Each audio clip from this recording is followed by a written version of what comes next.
La Comisión para la Igualdad de Género del Instituto de Ciencias Aplicadas y Tecnología de la UNAM los invita a disfrutar de esta conferencia dictada por la doctora Norma Blázquez Graf, psicóloga, filósofa y reconocida investigadora en ciencia, tecnología y género.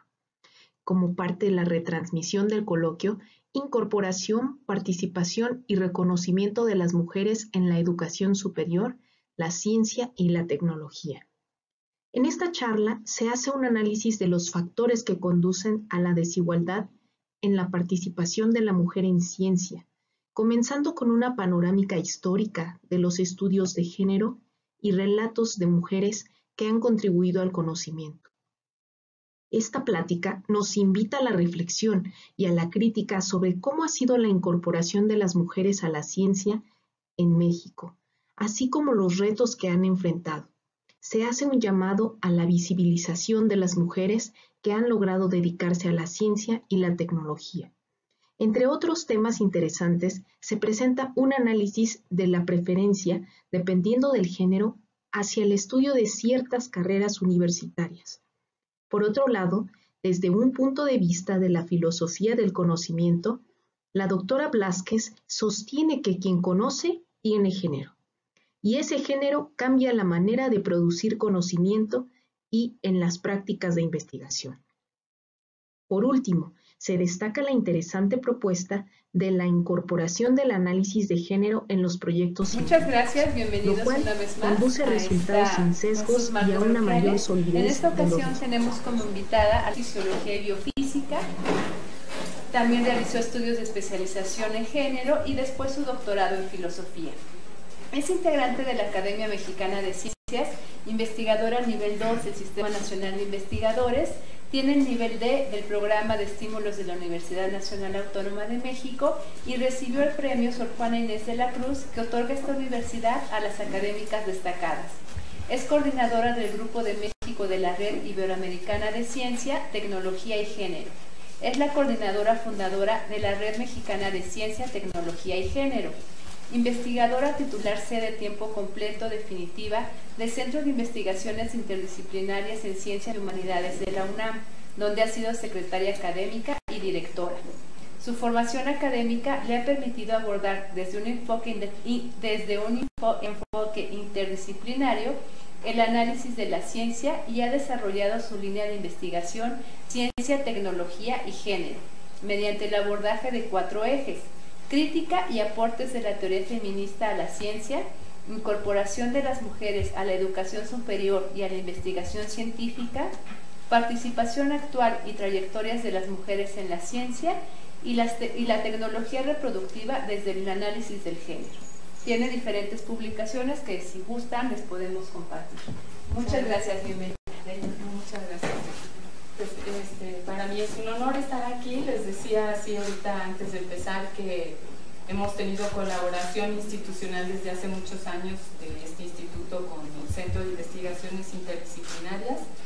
Y bueno, cuando la doctora García me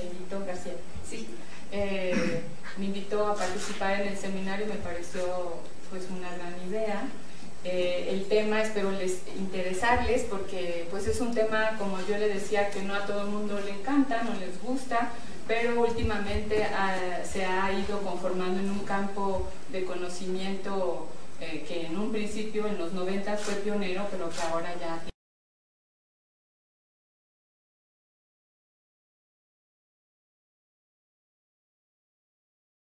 del sistema de ciencia y tecnología, como en los contenidos de la ciencia y la tecnología y en las políticas de ciencia y tecnología cuando hay mujeres ahí. Un poco como de historia para contestar estas preguntas, es importante dar como el punto de partida. Los estudios sobre la mujer, así se llamaban al principio, estudios sobre las mujeres o estudios de género, también algunas veces se han llamado estudios feministas, iniciaron sobre todo en Estados Unidos en la década de los 60 y de ahí proliferaron a todo el mundo, se consolidaron sobre todo en el mundo anglosajón, pero también en Europa, en América Latina y en nuestro país. Como les decía, primero se llamaban estudios sobre la mujer, porque se pensaba que la mujer era como el universal, y que al hablar de la mujer como del hombre, se podía tener como todo el panorama.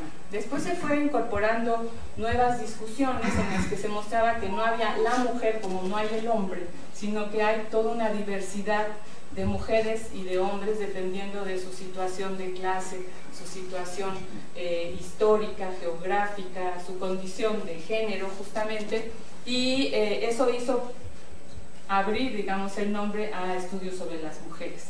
Después surgió el tema de la categoría de género. No les voy a dar los seminarios sobre género, pero sí es una categoría analítica muy importante como clase, raza, edad, que sirvió para justamente mostrar que es un ordenador social de la estructura social, valga la redundancia, y que esta categoría nos servía para mostrar cómo había condición y situación de género distinto dependiendo si éramos hombres o mujeres, de acuerdo a toda una consigna sociocultural.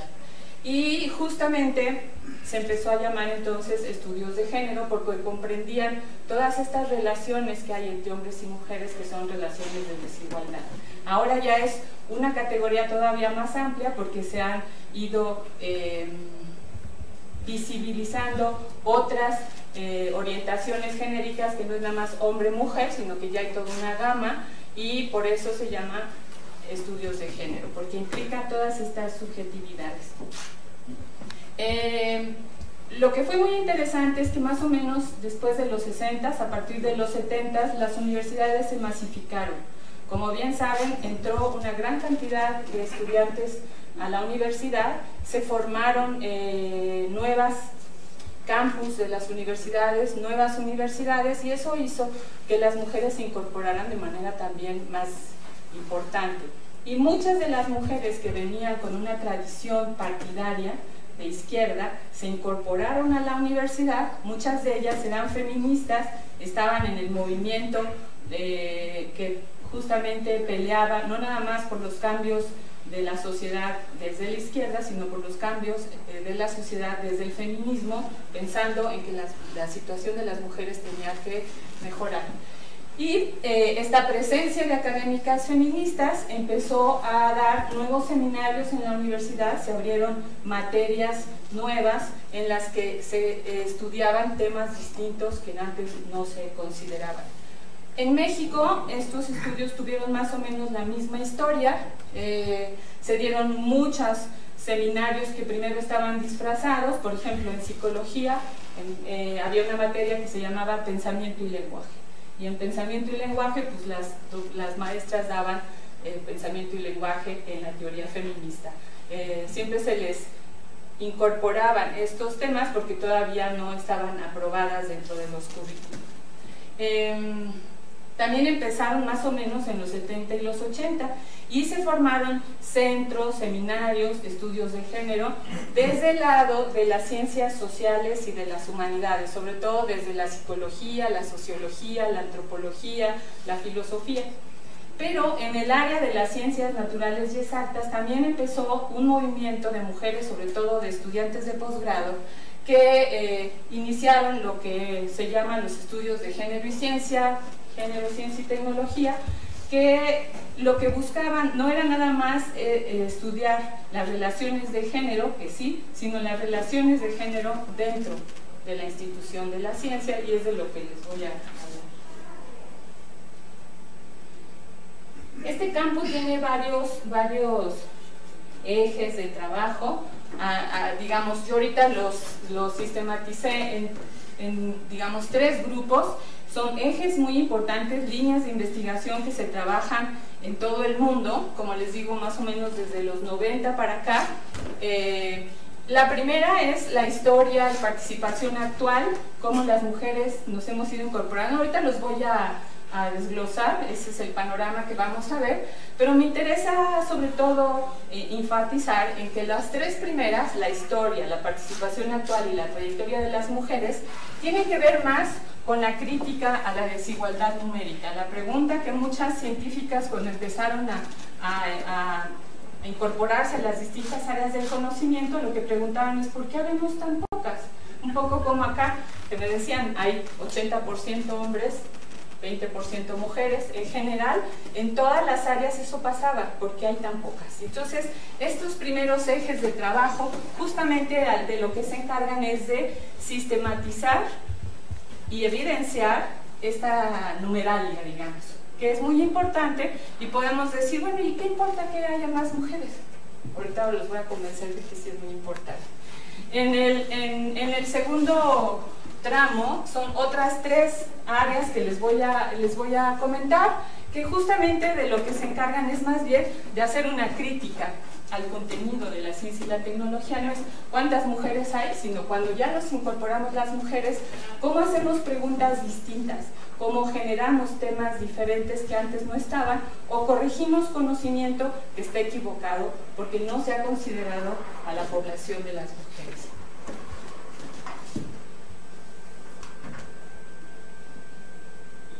Entonces, en el primer grupo, que es el de la historia, bueno, tanto hombres como... Les presento ahí un cuadro de Tiziano, de Adán y Eva, porque si alguien aquí ha leído alguna vez la Biblia, en el episodio donde se describe cómo Dios creó el mundo y puso este paraíso para Adán y Eva para que disfrutaran de todo lo que había ahí, justo les dijo que no podían acercarse ni tocar ni comer el fruto del árbol, que era el árbol del conocimiento.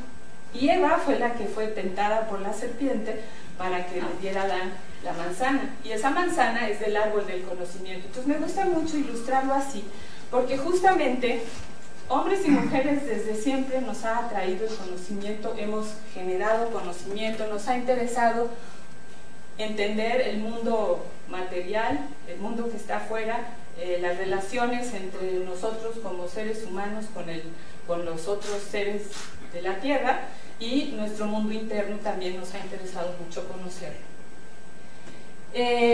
Y bueno, entonces las mujeres siempre hemos producido conocimiento, pero por mucho tiempo se vio que las contribuciones de las mujeres al desarrollo no se estaban sistematizando, y que sin embargo había una gran cantidad de conocimiento de las mujeres que era importante sistematizar.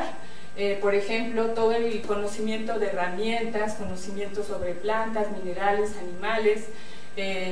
Generalmente todo ese conocimiento se acreditaba a otras personas o no se consideraba científico. Y todo este trabajo de las historiadoras ha mostrado el papel de las mujeres generando conocimiento. Empezaron a rescatar sus contribuciones en las distintas áreas, en las enciclopedias primero, incorporando solo a mujeres excepcionales y después a todas las demás que habían contribuido, igual que en la historia de los hombres excepcionales, y se empezaron a hacer biografías de mujeres científicas. Ilustro de este lado un retrato de María la Judía, que ella fue una alquimista muy importante porque si alguna vez ustedes les gusta la cocina y han hecho calentamiento, por ejemplo, derretir el chocolate, se usa el baño María, que es justamente poner a hervir y con el vapor calentar una sustancia. Ella fue una alquimista muy importante que desde entonces dejó algunos escritos, inventó varias cosas, y la pongo como uno de estos ejemplos de mujeres que sabían muchísimas cosas y que no se registraba sus contribuciones. Entonces, en este campo de la historia, las historiadoras han hecho distintas propuestas. Es un eje muy importante de sistematizar cómo se han ido incorporando las mujeres a las instituciones, tanto a las universidades como a las sociedades. Ahí les pongo una fotografía, no sé si se ve hasta allá, pero si ven casi todos. ¿Ven alguna mujer? No se ve. La tercera de hasta adelante es Marie Curie. Era la única mujer que participó en una conferencia en 1920, en la Conferencia Mundial de Física, y como ven al principio había muy poquitas mujeres, y más en áreas como la física, la matemática, la química.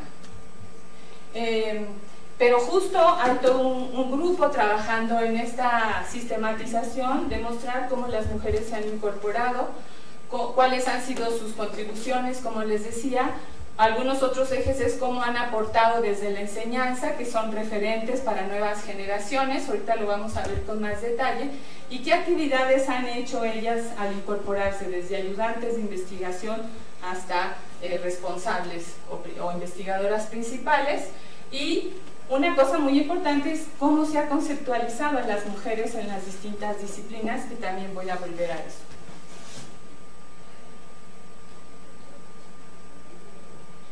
El segundo eje, digamos, o campo de trabajo es la participación actual, que ahora se ha desarrollado de manera muy importante, pues porque ya tenemos ahora bases de datos que nos permiten mucho más trabajar con la información. Es interesante, y lo digo siempre que doy algún seminario, cómo pensamos siempre que las mujeres hemos tenido el derecho a entrar a la educación superior, y pues eso no es verdad. Ni hombres ni mujeres hemos tenido ese derecho, pero las mujeres, cuando se iniciaron las universidades, quedaron excluidas, prohibida la entrada a las universidades, y no fue sino hasta la segunda mitad del siglo XIX que las universidades permitieron la entrada a las mujeres. Seguro se saben muchas historias de cómo las mujeres se tenían que disfrazar de hombres para pasar desapercibidas. Hay muchos ejemplos. Y vean cómo en el mundo, por ejemplo en Suiza en 1860, en Inglaterra en 870, en Francia 80, en Alemania 1900.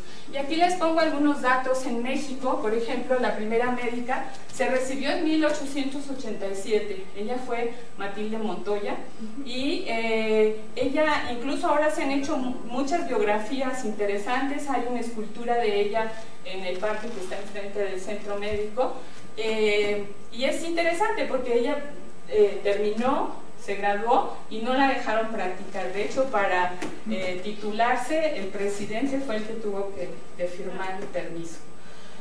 Como ahora que nos van a firmar para viajar.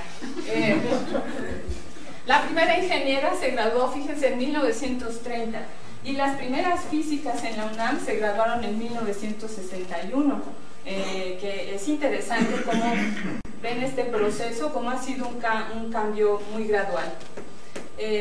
Sin embargo, digamos que ahora, y ahorita voy a darles algunos datos, ya la matrícula en la universidad es 50-50%, pero se ha visto que sigue habiendo lo que se llama la segregación horizontal, es decir, no nos incorporamos de manera homogénea a todos los campos del conocimiento, y hay la segregación vertical, que significa que no nos incorporamos tampoco igual conforme va subiendo el nivel de preparación o de decisión. Y eso ha sido muy importante para justamente visibilizar qué está pasando, por qué habemos tan pocas mujeres en algunos campos, porque hay hombres muy pocos en algunos campos. Otro eje muy importante de estudios actuales es visibilizar a las mujeres y a las nuevas figuras que se están formando, las nuevas figuras académicas que se han formado a partir de mucho de la crisis económica, y que creo que es un punto importante que ahorita tendríamos que retomar, que es esto, cómo se ha contratado a mucho personal con plazas que no son verdaderas, por honorarios, como técnicos académicos, como personal técnico académico, cuando el perfil real es de investigación. Y hay trabajos muy importantes, por ejemplo hay un grupo en Acatlán trabajando estas figuras académicas que son el profesorado de asignatura, que es un tema que ahorita está, digamos, de mucha preocupación, porque ya un buen porcentaje del personal de asignatura de la UNAM, al revés, un buen porcentaje de todo el personal de la UNAM es personal de asignatura y tienen pocas prestaciones. Se ha generado digamos, un sector que se quedó en un limbo esperando a que les abrieran su concurso en lo que se preparaban, y ahora que se hicieron estos nuevos programas de actualización, de recambio de la planta académica, no entraron porque no cumplen con la edad, ya envejecieron, y la mayoría son mujeres. Entonces es interesante cómo se ha ido incluso mostrando unas nuevas figuras académicas. Existe también otro grupo de personal académico que se ha dedicado más a la divulgación, la comunicación de la ciencia, que no es ni docente ni de investigación. Pueden ser mezclas interesantes y se están generando estas nuevas figuras. Y el último punto es la educación a jóvenes y niñas, al que me voy a referir también después, que es muy importante porque ha sido de interés de las mujeres buscar cada vez más interesar a las niñas en la carrera de la ciencia y la tecnología. Como les decía, a nivel de educación superior, pues es un privilegio que estemos aquí.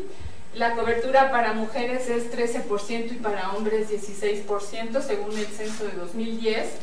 Y según CONACYT en 2015, las mujeres en edad de 20 a 25 años que estudian son solamente el 6.2%, que es por eso es una franja bien pequeñita. De esta franja que tenemos derecho a estudiar educación superior o oportunidad, lo que yo les decía, actualmente los porcentajes a nivel de la matrícula universitaria ya son 50-50% en promedio. Pero si vemos por carrera, siguen existiendo las carreras femeninas y masculinas. Educación y humanidades, 68% mujeres, y sin embargo en ingeniería y tecnología, como han visto acá, aquí en sus lares, pues las mujeres alcanzan apenas el 30% y en agropecuarias por ahí. Ha habido un aumento interesante, pero han pasado demasiados años, diría yo, ahorita vamos a ver, para apenas estos cambios que sí son importantes. Y esto no nada más pasa en México, en el mundo. Esa es la gráfica de arriba, es una gráfica de UNESCO de 2017, se ve con oscuro son las mujeres y con vino los hombres. Y bueno, yo puse dos flechitas indicando dos áreas que me parecen interesantes de discutir.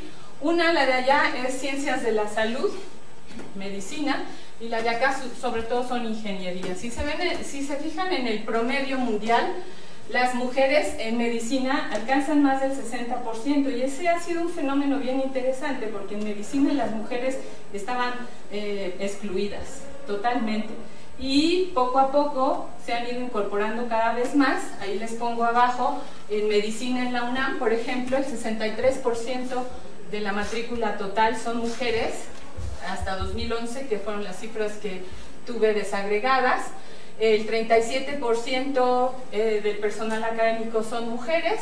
Solo 3 mujeres han recibido premio UNAM de los 14 que han recibido en medicina, y por supuesto nunca ha habido ninguna directora en la Facultad de Medicina, ni tampoco en las FES que tienen, bueno, en la FES Iztacala sí, y Cuautitlán, pero en la FES Zaragoza no, por ejemplo, que también tiene área de medicina.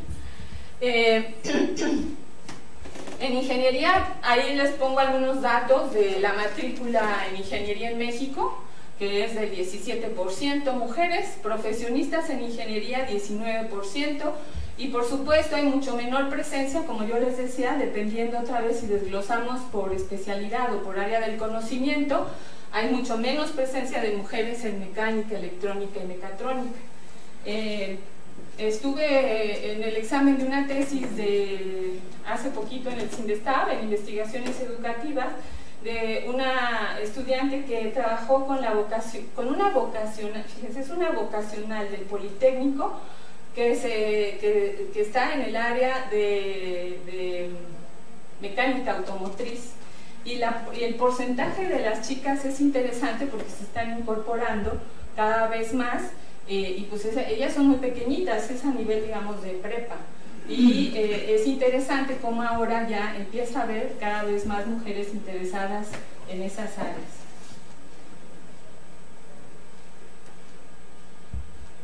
Entonces, dentro de estos estudios muy numéricos, muy cuantitativos, que son importantes, se ha hecho mucho trabajo para que las instituciones desagreguen la información por sexo, para poder tener análisis que muestren justamente cómo se van incorporando las mujeres por área de investigación, por campo o disciplina.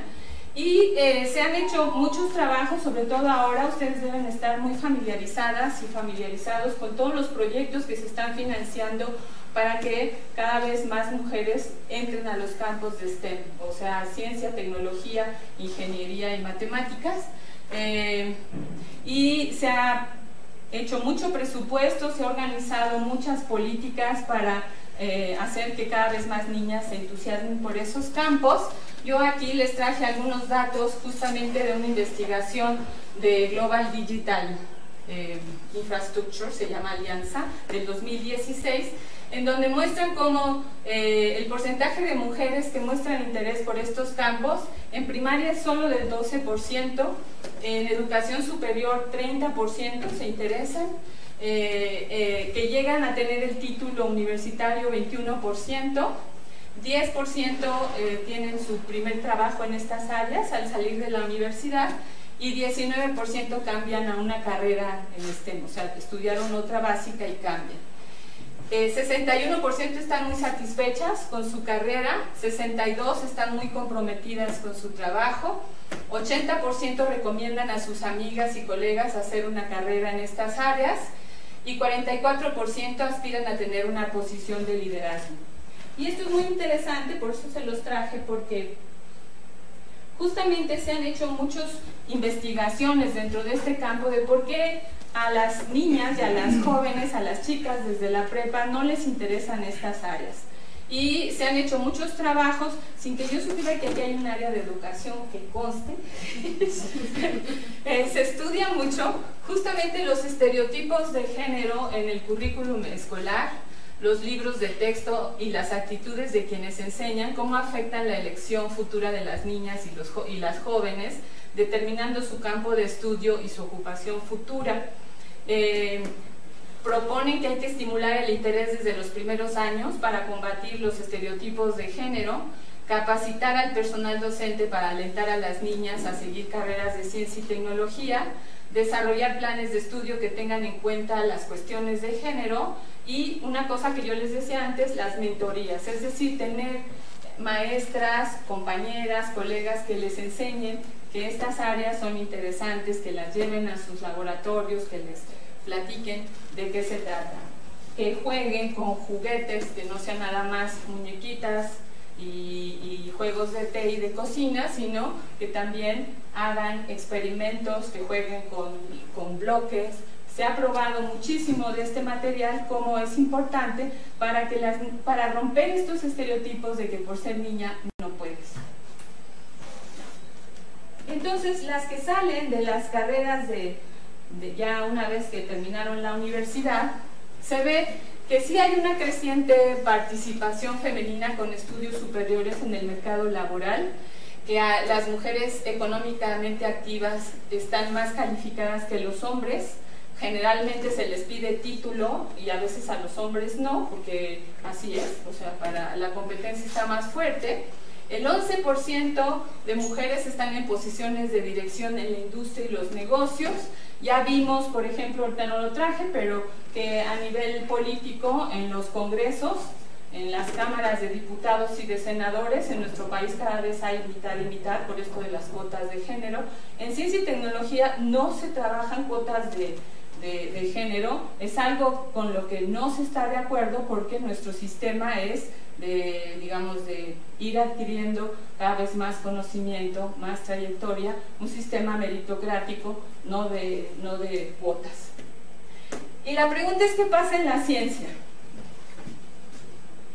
Entonces, si seguimos con este gran campo de investigación de la participación actual, se ve que las mujeres en ciencia y tecnología, bueno, ya vimos en la gráfica de acá, les muestro a nivel mundial, esta es una gráfica de UNESCO también de 2017, el primer punto es la clásica gráfica de tijera, en el primer punto es a nivel de la universidad, como dijimos, 50-50%. Las mujeres son azules en este caso. A nivel de la maestría se empieza a abrir, a nivel de doctorado todavía más, y a nivel de investigación ya con plaza cae muchísimo la participación de las mujeres.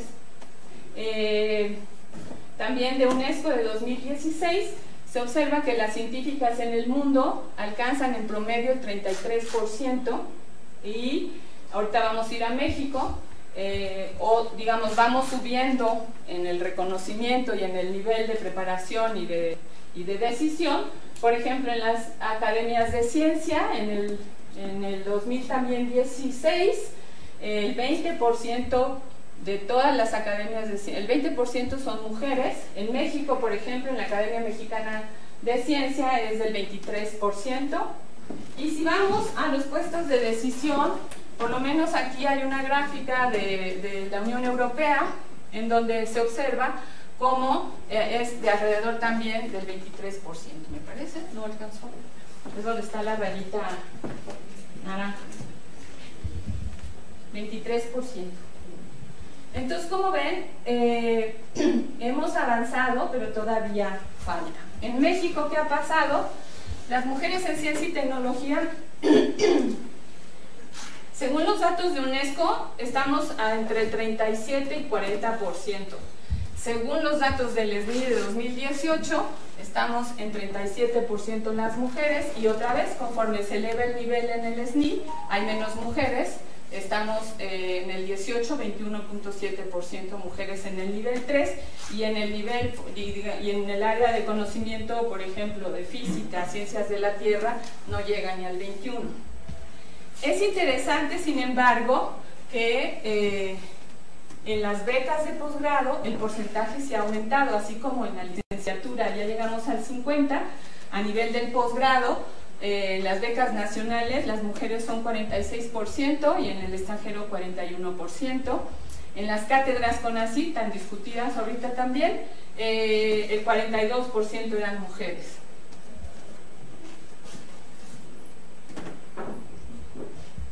Si vamos a otro ejemplo de puestos de decisión, hicimos una investigación sobre cuántas directoras hay en la universidad. Nos quedamos hasta 2012, pero creo que no ha cambiado demasiado el asunto, a lo mejor para menos. Más o menos, juntando facultades, institutos y centros de investigación, el 60% son hombres y el 67 y 33% son mujeres directoras. Y como siempre, otra vez, si vemos por, digamos, por campos del conocimiento, en facultades, aquí está arriba, estos son los institutos de ciencias, hay mucho menos mujeres en morado, los institutos en ciencias sociales y humanidades al revés, y los centros igual. Otra vez, volvemos a ver que según el área de conocimiento hay más mujeres en las áreas de ciencias sociales y humanidades que en las ciencias naturales y exactas. Y como les decía, pues no ha habido directoras ni en ingeniería, arquitectura, medicina, química, odontología y FE Zaragoza. En 2012, por primera vez, llegaron directoras a la Facultad de Derecho y a Medicina Veterinaria y Zootecnia, y por supuesto nunca ha habido una rectora. Y sí ha habido candidaturas, no es que no haya. Entonces, ese es el gran eje, digamos, de la participación actual, que es un campo que parece fácil, pero no ha sido fácil tener las cifras desagregadas por sexo, como les decía, en el tiempo y públicas. Y se ha hecho toda una labor, ahorita voy a terminar al final, con los planes y políticas que se han desarrollado para tener esta información cada vez mejor. Otro eje bien importante es, bueno, ya vimos cómo se han ido incorporando las mujeres, cómo están en los distintos campos del conocimiento, y lo interesante, o bueno, dentro de este otro eje es, ¿quiénes son estas mujeres? ¿Cómo le han hecho para llegar donde están? ¿Qué hicieron? ¿Qué contribuciones han tenido? Que es el campo de las trayectorias de académicas y científicas. Y allí lo que se pretende es visibilizar a estas mujeres, ir cruzando sus historias académicas con su historia personal para mostrar que son mujeres de carne y hueso, que no son excepcionales como antes se pensaba, como Madame Curie, sino que son mujeres que se han ido incorporando, igual que los hombres, con mucho esfuerzo, por supuesto, y con mucha dedicación. Se han hecho estudios ya en varias partes de nuestro país, como les digo, hay grupos de investigación ya trabajando desde los 90.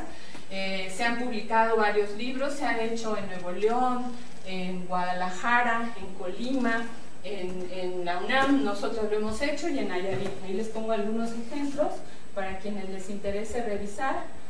Yo les voy a hacer una pequeña reseñita de lo que hicimos en la UNAM. Hicimos justamente entrevistas a las académicas pioneras y directoras. fueron de 14 académicas de distintas áreas del conocimiento, de los 54 años de edad en adelante, porque ese es un tema interesante. Las mujeres no tienen poder jóvenes, porque tienen niños, porque tienen familia, porque todavía no son maduras por la mano del muerto, pero la realidad es que tienen que ser mayores, demostrar su capacidad, tener todas las credenciales para poder ser candidatas. En este trabajo fue muy interesante, como les decía, cruzar dos campos importantes, que son las categorías de análisis. Una era ver cómo era su ambiente familiar, su ambiente escolar, su trayectoria académica desde chicas, el proyecto de vida personal elegido, su estado civil, si tuvieron descendencia o no, su sensibilidad en género, porque muchas no se autodenominan feministas ni lo son, y la experiencia con el poder. Y lo cruzamos con la información de su currículum, la oficial, y dimos, y con todo esto hicimos videos que están a disposición en la página del CEICHA o el comercial, los pueden ver, y han servido para difundir justamente quiénes son estas mujeres, cómo le han hecho, cómo llegaron, cuál ha sido toda su herencia familiar, de escuelas, qué las ha rodeado para que hayan llegado donde han llegado. Y sobre todo nos interesaba muchísimo esto que les decía, mostrar si ellas han sentido discriminación, qué obstáculos han vivido, cómo le han hecho para sortearlos y cómo ha sido su experiencia con el poder, porque muchas veces se dice que las mujeres nos da miedo el éxito, nos da miedo liderar, nos da miedo mandar, y que es importante, hay toda una teoría, o bueno, una hipótesis de que las mujeres podemos dirigir de otra manera, de una manera más horizontal. Entonces también cuestionábamos a ellas si realmente esto es posible. Algunas dicen que sí, otras dicen que no. Quienes les interesen, ahí están los videos y el libro de la investigación. Yo solamente se los traigo como una ilustración del tipo de trabajo que se ha hecho. Con todo esto se ve que hay, como yo les ponía la pregunta al principio, ¿qué efectos tiene que haya mujeres en la ciencia? Y bueno, algunos se los pongo aquí para terminar en el último, que eran las tres últimas ejes que les mostré en la lámina. Los efectos que ha habido, hay cambios institucionales. Por ejemplo, se otorgan becas que antes no se otorgaron a las mujeres. Hay nuevos criterios para prórrogas, justamente como antes no estaban incorporadas a las mujeres, no se consideraba su situación, y pues las mujeres tenemos una doble carga importante, que es el cuidado familiar de los hijos, de los padres, de lo que corresponda. Digamos, la vida doméstica es coordinación de las mujeres principalmente, y eso ha hecho que se cambien también, bueno, la reproducción también queda a cargo de las mujeres, las que deciden así hacerlo, y esto ha permitido nuevos criterios de prórrogas, por ejemplo, para, ahorita lo voy a mostrar, en el SNI se logró cambiar, cuando las mujeres se embarazan, pueden pedir un año de prórroga para su evaluación, y no son por ponernos en una posición víctima o de ventaja de nadie, sino es considerar justo la condición de cada quien en la trayectoria académica. Se extienden los periodos de edad también, justamente porque, sobre todo a nivel de los estudios de posgrado, se contrapone la etapa reproductiva. Y han cambiado también horarios de trabajo y espacios. Había muchos lugares donde no había baños para mujeres, vestidores para mujeres, por ejemplo en plataformas, en varios espacios donde no había mujeres. Ahora se considera eso, y eso va cambiando el espacio, el lugar, el tiempo, pero también va ayudando a cambiar la mentalidad. Y eso es lo que se ve abajo en los cambios socioculturales. Hay una conciencia de género y se observa su influencia. Cuando las mujeres se incorporan a las distintas instituciones, las relaciones con sus colegas cambian, con sus colegas de trabajo, pero también con sus parejas y su familia, también cambian muchísimo.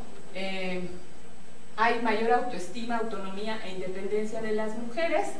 y eso también cambia mucho las relaciones familiares. Y por último, hay aportaciones y críticas al conocimiento, que eso es lo que me interesaba mostrar como final. Desde distintas disciplinas se ha visto cómo se hacen nuevas preguntas y se corrigen muchos de los temas que se habían trabajado, muchos supuestos y teorías que estaban mal fundamentadas se han corregido, se abren nuevos campos de investigación que antes no existían. Por ejemplo, todo lo que tiene que ver con el mundo privado ha sido tema de investigación que antes no interesaba. Hay un campo muy interesante que es el de la epistemología y metodología, ahorita lo vamos a revisar, la perspectiva hacia las nuevas tecnologías y la política de ciencia y tecnología. Entonces, en estas últimas, justo la epistemología feminista es como este cristal con el que se mira el conocimiento. Desde la filosofía del conocimiento se estudia muchísimo cómo es que generamos conocimiento y cómo le hacemos para que este conocimiento sea verdadero, que tengamos el juicio de que un conocimiento es verdadero o no. Dentro de la epistemología feminista estudia lo mismo, pero la aportación, digamos, más importante es que ha mostrado que quien conoce tiene género y que ese género cambia la manera de generar, de producir conocimiento y de hacer preguntas que influyen en el conocimiento que se está produciendo. Y lo primero que se mostró es que las ciencias se han distorsionado con supuestos sexistas en sus aproximaciones en todo el recorrido, desde la metodología, la elaboración de conceptos y teorías. Se producen teorías sobre fenómenos sociales que dejan las actividades y los intereses de las mujeres o de relaciones de poder invisibles.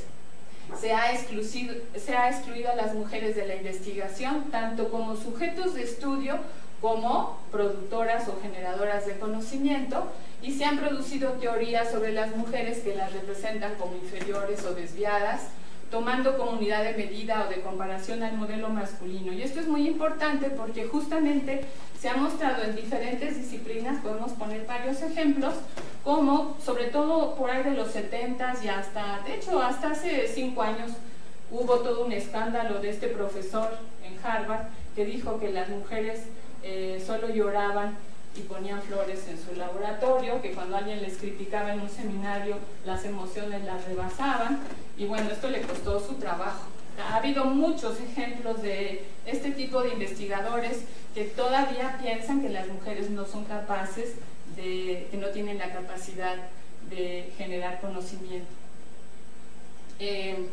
Entonces, esta epistemología feminista estudia cómo influye el género, es lo que yo les decía, en las concepciones del conocimiento, en quien conoce y en las prácticas de investigación.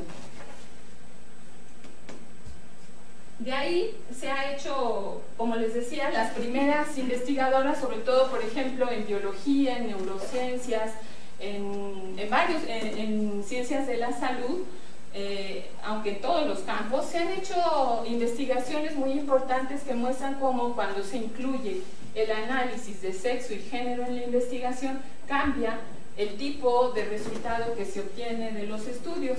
Esto se empezó a trabajar desde los 90s en Canadá y en Estados Unidos. La Comisión Europea, por ejemplo, en 2010 generó ha generado toda una política de incluir sexo y género en la investigación. Ya se pide que cuando se hace un proyecto de investigación se incorpore este análisis dentro del proyecto para poder ser evaluado y financiado. Y en Naciones Unidas se acordó en 2011 también incorporar el análisis de género. En la Agenda 2030 para el Desarrollo Sostenible es un tema muy importante.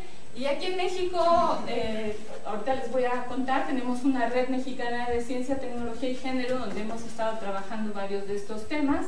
Y bueno, acabamos de sacar un libro, es el comercial, que se llama Inclusión del análisis de género en la ciencia, en donde justamente lo que hacemos es mostrar cómo en diferentes campos, por ejemplo, en salud, cuando se han hecho investigaciones no se considera a las mujeres dentro de la población estudiada.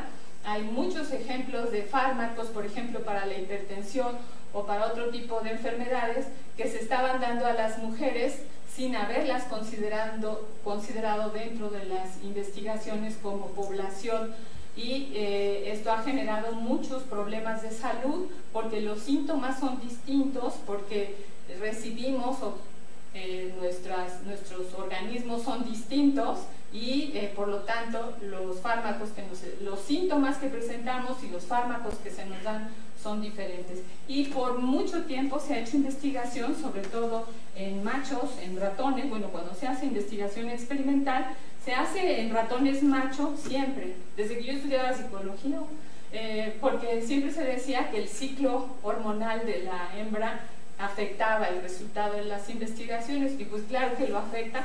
Si son dos organismos distintos, se tendría que estudiar en poblaciones de hembras y de machos, y en el caso de humanos, en mujeres y hombres, o no extrapolar, o nada más decir, se hizo un experimento con tanta población de hombres y darlo solo a los hombres.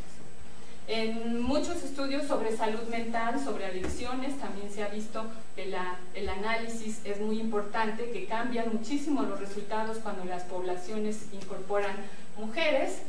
En educación, como los que les mencioné antes, en ingeniería, en movilidad, en transporte, se han hecho muchísimos estudios en todo lo que se refiere a medio ambiente, ¿cómo se dice? Toda esta práctica que tienen las mujeres para utilizar los recursos naturales, el agua, la madera, los alimentos, cómo es distinto, hombres y mujeres, cómo hacen todo este tipo de trabajo. Y entonces lo que se propone es hacer investigación y proyectos que incluyan este análisis de género, que es súper importante colocar las experiencias, preocupaciones y puntos de vista de las mujeres en el centro del análisis, y poner en duda creencias aceptadas y reencuadrar las preguntas de investigación. Algunos ejemplos, con esto ya voy a terminar, son las nuevas tecnologías, como las tecnologías de información y comunicación, que ahí pongo una caricatura, pero seguro lo hemos visto ahora en todos lados. Toda la gente trae su celular. Aquí todos son bien respetuosos y todas, porque no están viendo sus celulares, pero en general todo el mundo ya está conectado a una de estas tecnologías. Y bueno, justo lo que se ha estudiado, este es un campo muy importante donde se ha trabajado el impacto que tienen sobre hombres y mujeres, los usos diferentes que se hacen, cómo se pueden usar para promover la equidad de género, qué retos presentan la vida diaria de las mujeres. Se han hecho nuevos grupos ahora de hacktivismo y de ciberfeminismo, en donde se hace muchísima educación, digamos, sobre el tema, y se propone que debe haber nuevos mensajes que transformen las representaciones que hay de las mujeres. Es uno de los temas que ahorita se está trabajando muchísimo, cómo dentro de las internet y todas las redes sociales se puede empoderar a las mujeres y romper los estereotipos. El otro campo es el de las tecnologías de reproducción asistida, que también han apoyado, tienen un debate muy importante porque hay grupos que están totalmente en contra de todas estas tecnologías, y quienes pensamos que son muy buenas campos que pueden ayudar, por ejemplo, con nuevos métodos anticonceptivos. Se han desarrollado vacunas, por ejemplo, contra el papiloma. Se modifican conceptos y roles en los procesos reproductivos. Ahora con las tecnologías reproductivas ya pueden integrarse más de dos, mamá, papá biológicos, sino que ya puede haber un número mayor de integrantes con las tecnologías de reproducción asistida. Ya puede ser desde una sola persona hasta 3 o más, quienes donan los gametos, quienes educan a la persona, ¿no? Quien es la parte social y la parte biológica, digamos. Y entonces se propone que estas tecnologías tienen que orientarse hacia la autonomía y derechos sexuales y reproductivos de las mujeres, que debe haber más participación de investigadoras en todos estos campos y que debe haber muchísima información y educación y debate para no tener demonios sobre las tecnologías. El último punto es el de la política científica y género, que ya les he estado mencionando algunos de los temas. Principalmente en la Unión Europea se ha hecho muchísimo trabajo a partir de la Cuarta Conferencia Mundial de Naciones Unidas de Beijing en 95, que fue la Conferencia de las Mujeres, y en 99 la Conferencia Mundial de Ciencia en Hungría. Fueron dos conferencias súper importantes en los 90 en donde se unieron las dos agendas. Por primera vez en la de las mujeres se habló de la importancia de la ciencia. Y en la de la ciencia por primera vez se habló de la importancia de que se incorporaran las mujeres. Y mundialmente se iniciaron agendas para justamente poner estos dos caminos juntos y potenciarlos. Y se han hecho varias conferencias mundiales que han seguido trabajando estos temas. Una fue muy importante, la política científica de la Unión Europea con este grupo ETAN, que a partir de ahí se generaron muchos recursos para desarrollar planes en donde, como se decía, incorporar a más mujeres para tener excelencia científica. Y aquí en América Latina hubo la reunión hemisférica de expertos, en donde se empezaron a trabajar y discutir indicadores de género en ciencia y tecnología, que era lo importante que teníamos que buscar. Cómo medir este impacto de la llegada de las mujeres a la ciencia y la tecnología. Y en México ha sido interesante, va muy lento el camino, vamos un poco despacio, pero como decía mi abuelita, despacio que voy deprisa. En 2002, por primera vez, se hizo el Programa Nacional para la Igualdad de Oportunidades y la No Discriminación contra las Mujeres en nuestro gobierno. 2002. Fíjense, desde los 90 en el mundo, acá en 2002. En 2013, por primera vez en el Plan Nacional de Desarrollo se incluyó la perspectiva de género como eje transversal del gobierno, algo que estamos defendiendo ahora en la Cuarta Transformación, que parece que también se mantiene. En 2013 se añadió al artículo 2 de la Ley de Ciencia y Tecnología, que seguro saben que también estuvo en discusión esta ley, se propuso otra, y justo lo que es importante es que de la ley es bueno para mantenerlo y que no para corregirlo, no borrón y cuenta nueva. Bueno, en 2013 por primera vez se incluyó perspectiva de género y que tenía que haber una participación equitativa de mujeres y hombres en ciencia y tecnología. En el reglamento del SNI esto se reflejó, es lo que yo les decía, y por lo pronto eso se hizo, esto del periodo de embarazo, un plazo. También se propuso que las comisiones dictaminadoras y evaluadoras estén en lo posible equilibradas, o por lo menos que tengan una proporción al número de mujeres que hay en esa área. Y bueno, durante la administración pasada hubo varios programas para mujeres indígenas, para mujeres madres solteras y para apoyar que hubiera una participación, por lo menos como les enseñé, de más de 40%, tanto en las cátedras como en las redes. De ahí de las redes hubo apoyo a 3 redes de género, creo que con esto termino. Y se ha iniciado pues este diálogo con las instancias de gobierno, con instituciones científicas, con otras academias para impulsar la presencia de las mujeres en ciencia y tecnología.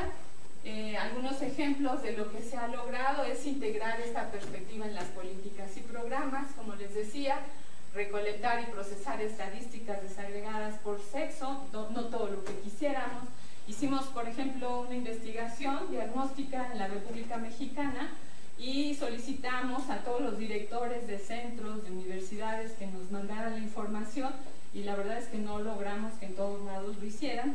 En muchos lugares no por mala intención o algo así, sino porque no tienen como el mecanismo, no les ha interesado desagregar, tienen puros totales. Y cuando dicen, pero es que lo queremos desagregado, hombres y mujeres, pues es poner a alguien a trabajar en el tema que antes no hacía, por áreas de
estamos ubicadas. Por ejemplo, el feminismo en América Latina no es el mismo que en Europa o en el mundo anglosajón, porque las condiciones de las mujeres son muy distintas.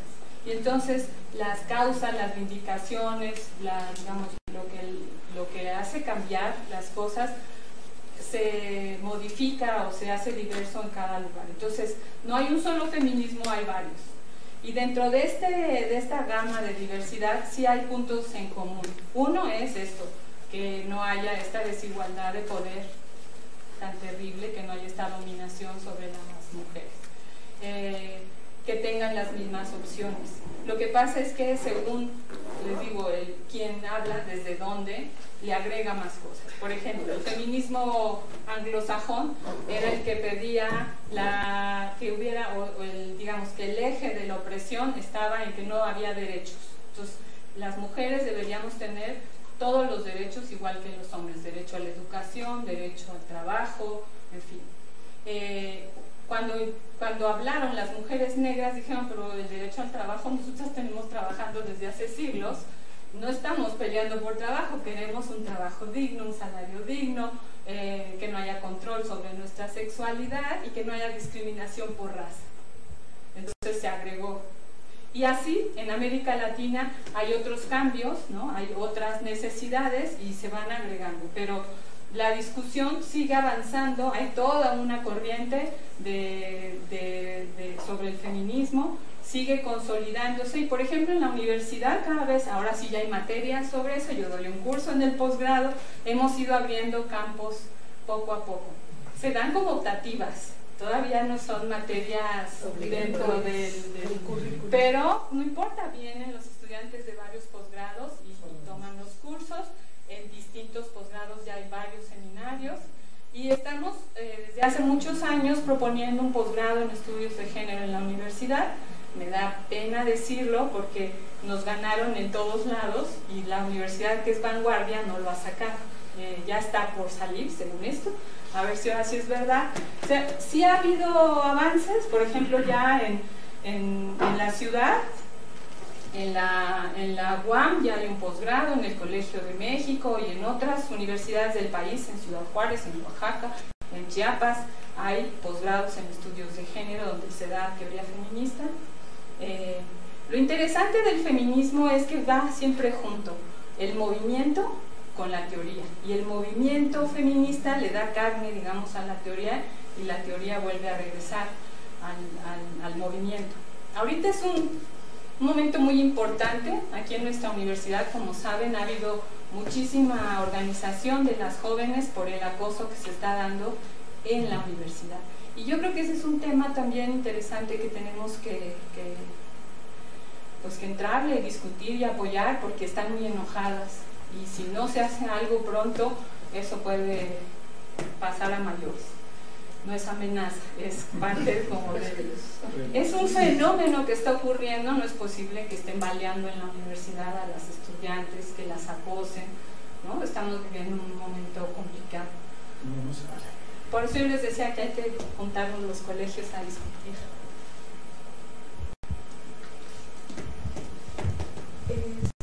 Dentro de tu experiencia, ¿cómo ves la resistencia de la propia mujer a este tipo de cosas? O sea, porque se habla mucho de la política, de que los derechos y de los movimientos, pero intrínseco a esto está la propia mujer. Bueno, es que los hombres y las mujeres estamos en esta estructura patriarcal, no nos libramos las mujeres por ser mujeres. Esta sociedad está organizada así y nos tenemos que reeducar todas y todos. Y claro, hay mujeres que se oponen, pero hay mujeres que son sensibles y vamos abriendo el camino. Acá decía el colega, de las que ahorita están, se me olvidó decirlo, hay varias científicas muy buenas y muy sensibles. Julia Tagüeña, Rosaura misma, ¿no? Claudia, o sea, ha habido las que están en las cámaras de senadores y diputados, las que presiden las mesas de ciencia y tecnología son mujeres, y muchas de las que están ahorita en el gobierno son mujeres muy bien formadas, ¿no? Digamos, en ciencia y tecnología. Ahora, los valores, la ética, la sensibilización para cambiar la sociedad, pues cambia en cada persona. Yo pienso que hombres y mujeres nos tenemos que reeducar, porque la consigna que traemos de siglos, de cómo tienen que ser las cosas, pues hay que ponerla en cuestión, y eso da.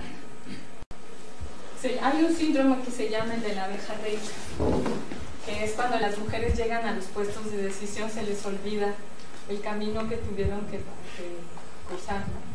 O, como dice una colega, Marcela Lagarde, también muchas mujeres se trasvisten, ¿no? Porque como tienes que aprender las reglas del juego, se vuelven como hombres para poder estar ahí en la pelea. Entonces, pues todas estas cosas van sucediendo. También el hecho de que haya poquitas mujeres y vayan llegando cada vez más, esas que llegan, que son muy capaces, muy sensibles, pues también se equivocan. Igual que los hombres nos equivocamos, las mujeres ni somos más buenas, bueno, sí, pero no somos buenas por definición, por esencia, no estamos en la tierra. O sea, todas esas cosas están en estas consignas que hay que quitarnos. Hombres y mujeres tenemos que mejorar, y yo creo que es importantísimo este cambio poco a poquito. Las nuevas generaciones nos van diciendo mucho también, hay que oír a esas jóvenes y a esos jóvenes que también están cambiando muchísimo. A ellas se ríen porque están jóvenes. Mira, una pregunta que es de opinión para ti nada más. Durante los 80, Margaret Thatcher, que fue una de las primeras ministras de la historia inglesa, se tuvo que enfrentar a una huelga de hambre que hizo un miembro del ejército republicano irlandés. Ahí se ganó lo de la dama de hierro, porque lo dejó morir. No negoció, no nada, y mes y medio después este hombre murió. ¿Tú crees que si no hubiera sido el caso de que el primer ministro fuera una mujer, no se hubiera resuelto esto de otra manera? Es posible.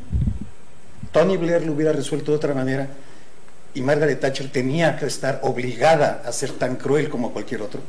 Pues puede ser. Hay una estudiante que está trabajando ahora cómo las mujeres ejercen violencia sobre mujeres en situaciones, por ejemplo, de guerra, de revolución, en casos de estos extremos, ¿no? Y bueno, está poco estudiado. Yo creo que los hombres y las mujeres somos seres humanos, y lo que pasa es que estamos troquelados de diferente manera, y por eso actuamos de diferente manera. Si tenemos las mismas opciones, yo creo que es posible ver como estas nuevas formas de ser humanos mejores, de ser más civilizados. Yo iba a decir que cada vez, como hay poquitas mujeres, cuando una llega, sobre de ella se van las miradas, y si se equivoca es terrible, porque se equivocó, ¿cómo va a ser? Pero cuando haya como una masa crítica de mujeres tomando decisiones y equivocándose, pues ya no va a ser tan grave como ocurre con los hombres, ¿no? Que si se equivoca uno, yo por ejemplo pensaba, y miren que no tengo nada contra ninguno, pero por ejemplo, el doctor Cabrero, que fue el que dirigió el CONACYT en la administración pasada, a él nadie le cuestionó nada. Nada, y bueno, lo hizo bien, mal, regular, como lo haya hecho. Llega Elena y bueno, se le ha cuestionado todo, también se ha equivocado, yo no digo que no. Pero también es un problema político, ¿no? Son políticos, pero es mujer, y es la primera mujer que llega al CONACYT, que también es como, por supuesto que no se le ataca por eso abiertamente, pero yo preguntaría en el inconsciente, no sé si habrá ese marcaje. Lo que quiero decir es, por ejemplo, cuando una mujer llega y es muy buena, no hay problema. Pero si tiene un pequeño error, sobre de ella. Y si se vuelve autoritaria, peor. Y si se vuelve jerárquica, peor. Porque se espera, por estas consignas, que las mujeres sean buenas personas, honestas, transparentes. No sé si me... No, estoy pensando en Golda Meir, en Indira. Hay mujeres, y hay mujeres terribles como hay hombres terribles, ¿sí? Y hay mujeres maravillosas como hay hombres maravillosos. Lo que pasa es que no ha habido esa oportunidad de que se vea toda esa gama. Yo siento que falta. Y que en el camino, por supuesto, que se pierden muchos atributos propios de ser mujer para ir entrando en el redil, ¿no? Pero de que las mujeres pueden ser crueles igual que los hombres, claro que sí. Que pueden ser muy buenas igual que los hombres, claro que sí. No, en lo de Guantánamo ha habido también una cantidad de mujeres. Aquella mujer que fotografiaba a los de... ¿Cómo se llama? Esas de las fotos terribles de la tortura. Con el perro. ¿No? Que fueron fuertísimas, porque siempre eso nos rompe esta consigna de que las mujeres somos buenas por esencia. Y doctora, vea el caso de Angela Merkel, es la única que ha puesto en su lugar a Donald Trump y supo entrarle cómo enfrentarlo, para eso lo ve Obrador. Y los que están ahorita con el problema que tenemos, cómo enfrentar a un personaje de este tipo. Y Angela Merkel puso el ejemplo y lo puso en su lugar. Y eso es extraordinario, la canciller alemana. O sea, actúas como están las circunstancias. Y la felicitaron en todos lados, extraordinario lo que hizo. O sea, con una forma diplomática, elegante y correcta, nunca se rebajó y puso en su lugar a Donald Trump, que es fácil, ¿eh? Para personas de este tipo, el caso de Angela Merkel, ahí queda. No, yo a Angela Merkel le tengo mucho respeto, pero sí, pero no es, o sea, no es el mismo siglo. O sea, lo que le pasó a esta, ¿cómo se llama? A la inglesa, y lo que está pasando a Angela Merkel son casi 30 años de distancia, con muy buenos resultados de gobierno de parte de la Merkel y de parte de la otra, ¿no? Ya no hablemos de May, porque pues esa sí le fue re mal, pero esa es una víctima inocente de otro problema. O sea, no es que haya sido hombre o mujer, simplemente se enfrentó a un problema aunque no había tipo que lo resolviera. Pero no es lo mismo pensar en la Merkel del siglo XXI, ¿no? Discutiendo con Putin cómo va a ser el tráfico de gas, todo lo demás, en decisiones que ya los alemanes están de acuerdo en que una mujer puede hacerlo tan bien como cualquier otro, que cuando llegó la Thatcher, por ejemplo, que fue la primera mujer en ese sentido, y tenía que demostrar que podía ser tan ruda como Churchill. Yo creo que un factor muy importante es el reconocimiento, y las mujeres tardan más en tener reconocimiento aunque tengas un alto nivel, y eso va costando y hay que tener más historia para que ese reconocimiento se logre. Por ejemplo, ir a una médica, a una doctora, pues no todo el mundo se atreve, ¿no? O sea, muchos dicen, no, mejor voy con el doctor. Y ahora los jóvenes, por lo menos yo los oigo a varios, me dicen, no, yo sí prefiero ir con la neumóloga, por ejemplo, ¿no? Entonces poco a poquito yo creo que se va a ir logrando eso, y lo que pasa es que antes no estábamos las mujeres, no es mala intención de nadie, es que no estábamos, entonces cambiar ese esquema nos ha costado, nos va costando, y mientras abramos más camino, como decía el colega, con atajos o como sea, pero hay que sumar más. Ahora, sobre los datos que pone de las cátedras, ¿hay datos que digan a qué áreas? Porque pareciera que 50-50, pero vamos a estar en un problema. ¿Cuántas cátedras está hay? Desglosado. Julia nos dio, yo no lo tengo aquí, pero sí está desglosado, y es lo que yo les decía, que cambia el número de solicitudes. Es lo que se sabe por género, sí, cuántas gente solicitaron y cuántas inscritas. Sí, y cuál es el factor, digamos, de aprobación. Por lo de la tijera que muestra. Y según Julia, intentaron mucho que no hubiera sesgo. Y bueno, 40 y ¿qué? Les puse 3, ¿verdad? 40 y tantos % de mujeres tuvieron las cátedras. Ahora, las cátedras han tenido muchos otros problemas que ya se pueden discutir en otro seminario, o sea, ustedes ya lo saben. Pueden invitar a una de las son buenas ideas. Nosotros hemos tenido también las discusiones de la red, y a quien les interese hay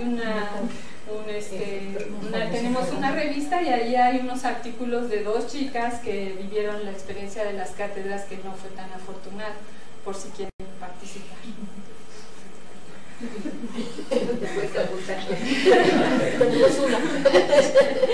¿Alguien más que quiera comentar, preguntar algo? Es más bien como por una opinión, porque yo creo que la mayoría de la gente siempre está, bueno, los que estamos en el nivel, aquí por lo menos estamos aquí, siempre tenemos la idea de que somos iguales los hombres y las mujeres, y tenemos que tener respeto, ya sea hombre o mujer, pero no siempre se tiene como en mente una idea de cómo llevar a cabo eso, ¿no? Porque siempre hay estos pequeños micromachismos, pequeños comentarios que uno, particularmente los hombres, los conciben y no se dan cuenta que están haciendo ese ataque directo porque ya lo conciben como una idea, como que no es algo que ataque a las mujeres, ¿no?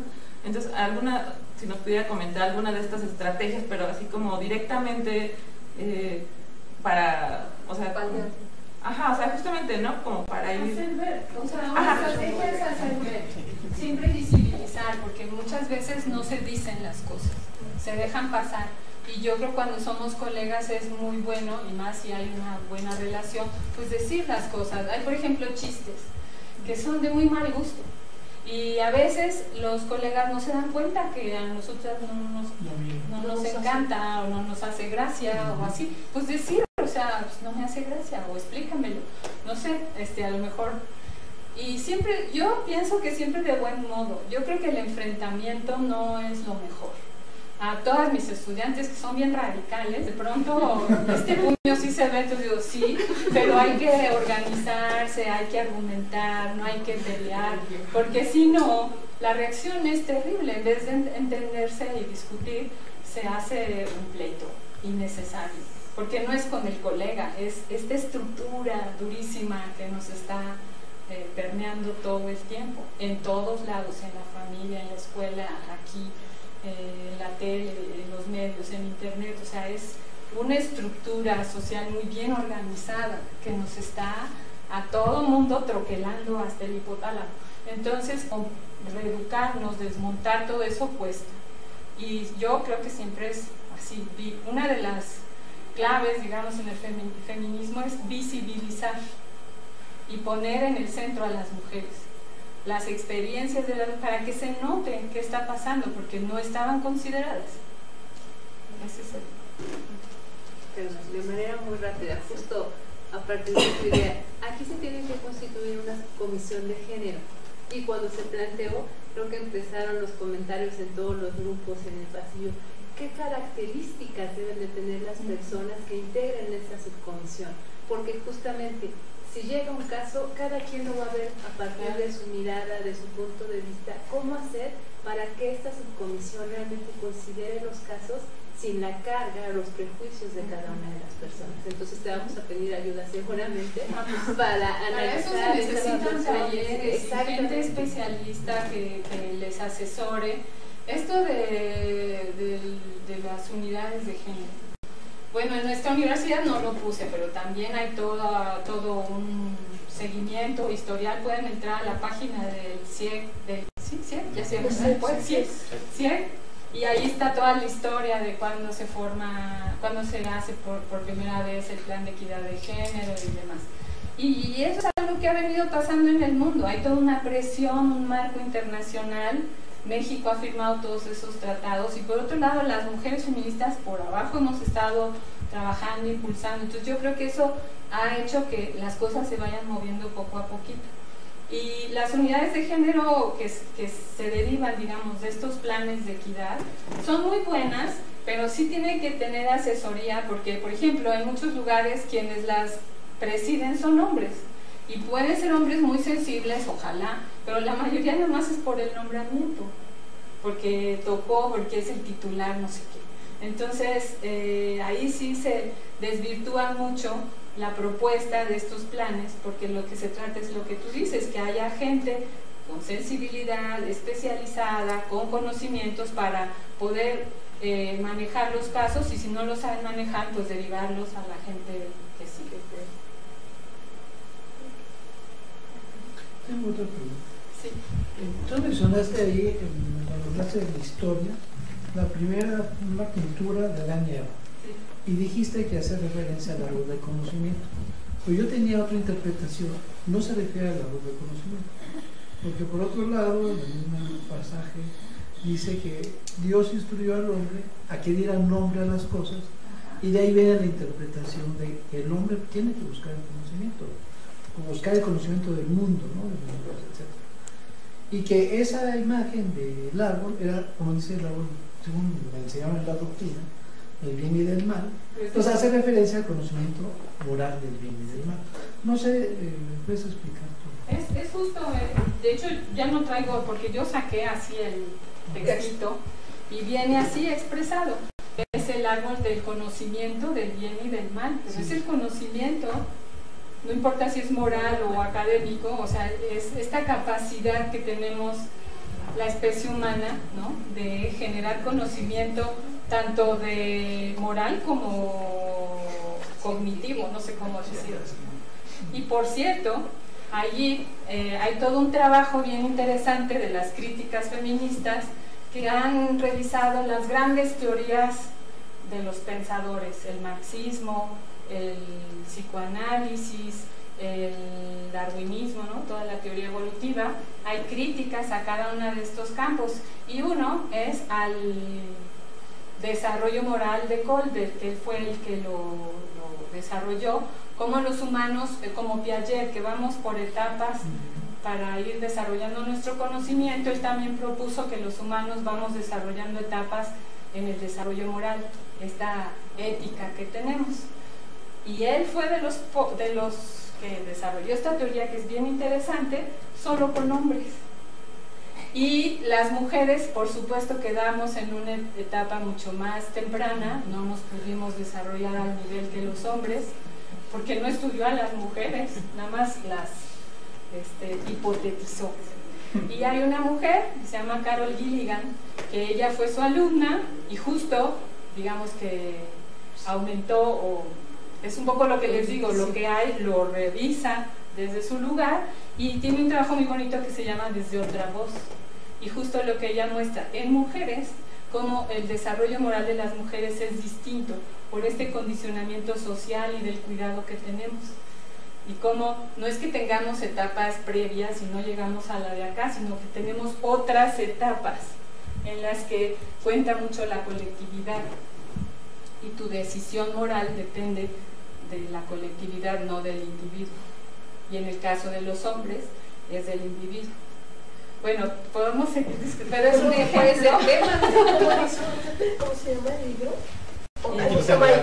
Carol Gilligan.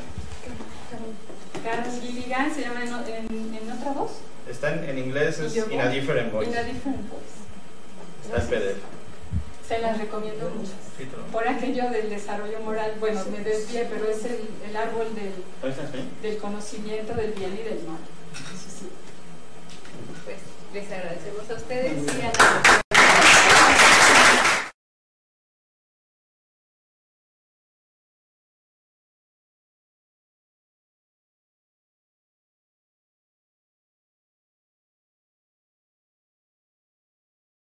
Gracias por acompañarnos en esta conferencia. La charla de la doctora Blázquez nos habló de la ciencia y la tecnología con voz femenina, invitándonos a reeducarnos en cuanto a temas de género y a sensibilizarnos hacia la igualdad de género en las áreas STEM, tanto a nivel individual como colectivo. El contenido de esta charla es un buen punto de partida para identificar estrategias en las que podemos participar para batir la brecha de género en ciencia, provocándonos a tomar un papel como científicos activistas a favor de la igualdad de género, y más aún, a los que nos dedicamos al quehacer científico, nos despierta la inquietud de incorporar el análisis de género en los proyectos científicos, dejándonos como una guía su libro Inclusión del análisis de género en la ciencia, para así construir un conocimiento científico de excelencia e inclusivo. Habrá que experimentar esta nueva aproximación de hacer ciencia. Queda abierta la invitación.